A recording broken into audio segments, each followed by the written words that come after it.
Welcome back to conceptual biology. So आजको यो भिडियोमा चाहिँ मैले तपाईँहरूलाई एक्जामको अपडेट दिन चाहे। आज भर्खरै 4 इयर्स B.Sc थर्ड इयरको एक्जाम रुटिन पब्लिस भइसकेको छ भने 4 इयर्स B.Sc फर्स्ट इयरको एक्जाम चाहिँ चलि नै रहेको छ। सो टियुले चाहिँ केही 10-15 दिनको ग्यापमा नै B.Sc फर्स्ट इयरको एक्जाम पश्चात B.Sc थर्ड इयरको रुटिन पब्लिस गरिसकेको छ।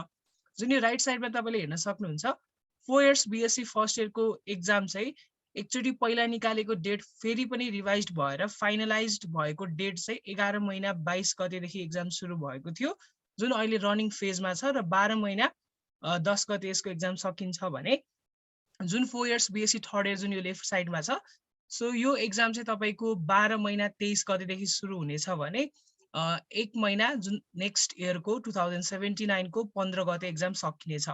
सो तपाईँले हेर्न सक्नुहुन्छ अन्तिमको यो B.Sc फर्स्ट इयरको जुन यो 2078 12 10 छ र तपाईँले यो 2078 12 23 देख्न सक्नुहुन्छ। विदिन 13 डेजको ग्याप राखेर मात्र टियुले के गरेको छ त नयाँ जुन थर्ड इयरको एक्जाम चाहिँ रुटिन पब्लिस गरिसकेको छ। सो यसलाई हेर्दै हामीले के कुरा एनालाइसिस गर्न सक्छौँ भने मेरो पर्सेप्सन मैले तपाईँहरूलाई भन्दैछु, यो अनुसारले नै टियुले गर्छ गर्दैन मलाई पनि थाहा छैन। यो कुरालाई हेर्दै गर्दाखेरि चाहिँ अब हाम्रो केही दिनमा B.Sc सेकेन्ड इयरको पनि एक्जाम फर्म खुल्नेछ र सँगसँगै हाम्रो एक्जाम पनि ज्येष्ठको लगभग फर्स्ट या सेकेन्ड विकदेखि सुरु हुन सक्ने प्रोबेबिलिटी मैले चाहिँ देखेको छु।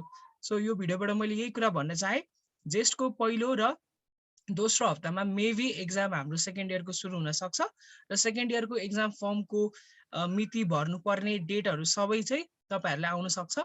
यो कुन कन्डिसनमा मैले तपाईँहरूलाई भन्दैछु भने यदि B.Sc थर्ड इयरको एक्जामको रुटिन फेरि रिभाइज भएन भने मात्र।